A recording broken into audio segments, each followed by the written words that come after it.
जिसके घर में संपदा की कमी होती है, जिसके घर में कर्जा बढ़ जाता है, लक्ष्मी नहीं आती, बहुत टेंशन की जिंदगी जीता है मनुष्य, व्यापार चल नहीं रहा, बहुत तकलीफ का जीवन चल रहा होता है, तो आज भी नियम है महाराज, आज भी नियम।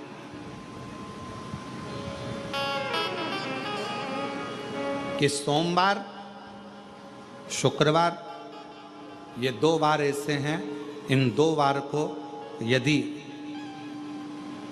कटोरी में थोड़ा सा शहद रखकर, मधु रखकर यदि लक्ष्मी जी का स्मरण किया जाए और माता लक्ष्मी जी का स्मरण कर कर एक लाल पुष्प उस कटोरी के सम्मुख में माता लक्ष्मी का नाम लेकर रखा जाए और बाद में वही शहद, वही मधु और वही पुष्प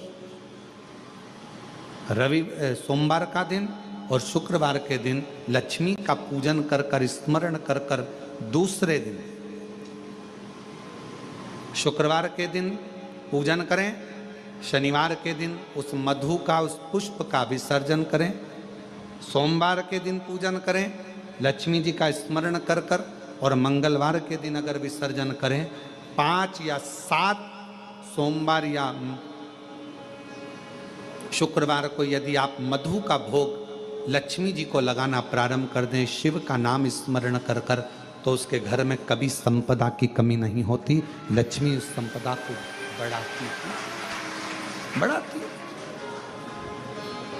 और हम तो यहां तक कहेंगे, प्रयास करो, अगर आपके घर में छोटा सा शिवलिंग विराजमान है, आपके घर में अगर छोटा सा शंकर जी का शिवलिंग है, छोटा सा शंकर भगवान का शिवलिंग है, या आपके घर में कुबेरेश्वर धाम का कंकर है, और आपके घर में यदि शंकर भगवान का शिवलिंग है, या सीहोर का रुद्राक्ष हो, या शंकर भगवान का शिवलिंग हो, या कंकर शंकर हो, तो निवेदन है जहां पर भी शिवलिंग आपके घर में विराजमान है, अगर छोटी सी कटोरी में एक बेलपत्र को आप नीचे रखिए, छोटी सी कटोरी उस बेलपत्र के ऊपर रखकर उसमें थोड़ा सा मधु, शहद, शंकर भगवान की साक्षी में शिव जी के सामने अगर शुक्रवार की शुक्रवार रखना प्रारंभ कर दो, धीरे धीरे संपदा की वृद्धि अपने आप होना प्रारंभ होगा।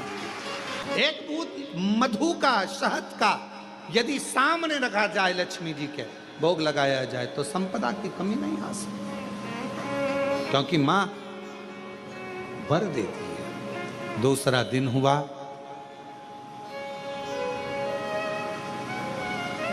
माता लक्ष्मी अश्वी की घोड़ी की योनि प्राप्त कर। अश्वी की क्या करूं? अश्वी की योनि पाकर लक्ष्मी जी को लगा कि अब मैं कहां जाऊं, कहां जाऊं। तब मां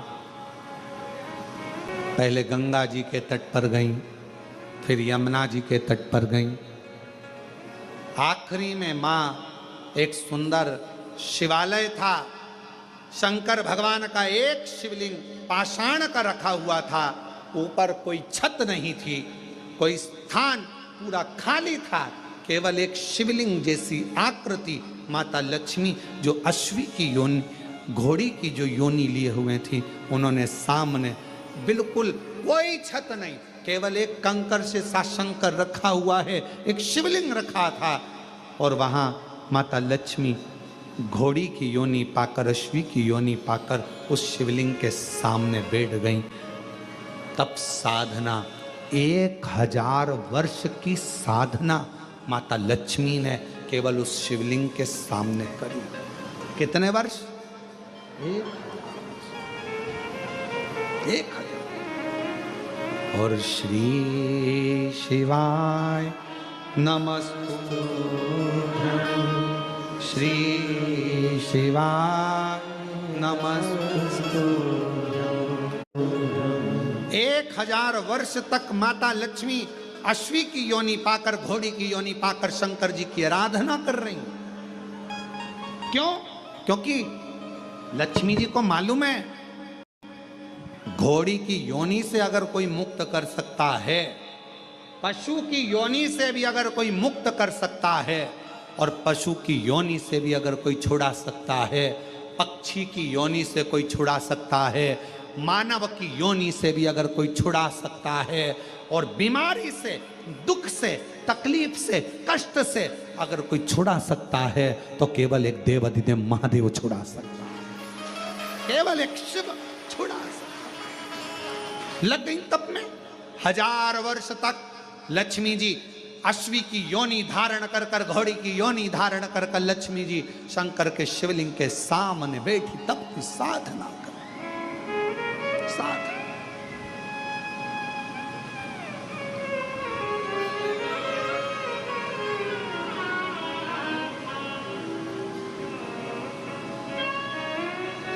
और शिवाय शिवाय शिवाय प्रार्थना करो, विनती।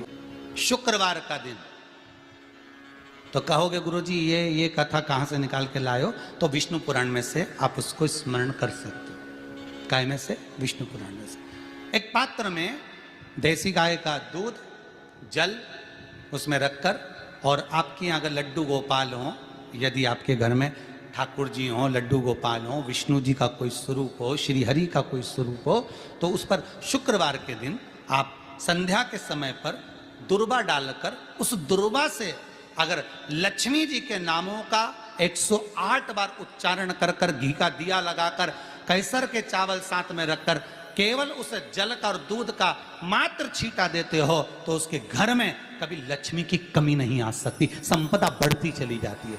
108 बार लक्ष्मी के नाम का मात्र उच्चारण कर लेने पर, भगवान विष्णु के चरणारविंद पर, भगवान विष्णु के चरणों पर केवल उस दुर्वा का, जल का, दूध का सींचन कर देने से भी लक्ष्मी की वृद्धि होती है। और दुर्वा का एक बहुत सुंदर गुण है महाराज, बहुत सुंदर गुण है दुर्वा का। जहां पर उसके भीतर गांठ आती है ना, वहां से 2 रास्ते बना देती है। बोलो बनाती कि नहीं बनाती? कभी दुर्वा देखी होगी आपने? जहां गांठ आई वहां 2 रास्ते बनाएगी, फिर गांठ आई फिर 2 रास्ते बनाएगी, फिर गांठ आई फिर 2 रास्ते बनाएगी।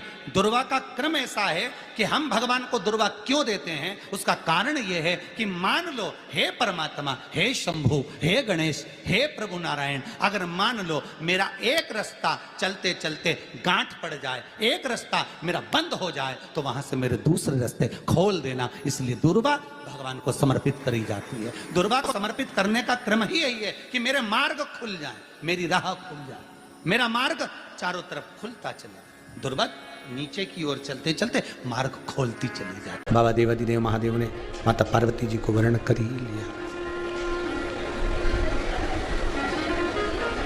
प्राप्त हो गया। जब भी भगवान के मंदिर में जाओ, जब भी भगवान की चरणारविंद में जाओ, भगवान की शरणागति में जाओ, भगवान के द्वार पर जाओ, तो ये एक विचार कर कर जाना आप कि भगवान के चरणों में मैं जा रही हूँ, तो भगवान कहीं ना कहीं, किसी ना किसी रूप में मेरे मन की बात जानेंगे जरूर। एक भरोसा रखकर, एक विश्वास रखकर आप परमात्मा के चरणों में जाओ तो, और विश्वास भरोसा रखकर जब हम भगवान के चरणों में पहुंचते हैं, भगवान के चरणों में जाते हैं, तो ऐसा कोई कार्य नहीं जो पूर्ण ना हो, कोई कार्य ऐसा नहीं है जो पूरा ना हो। तेरे दरबार की बाबा निराली शान देखी है, तुझे देते नहीं देखा पर झोली भरी देखी।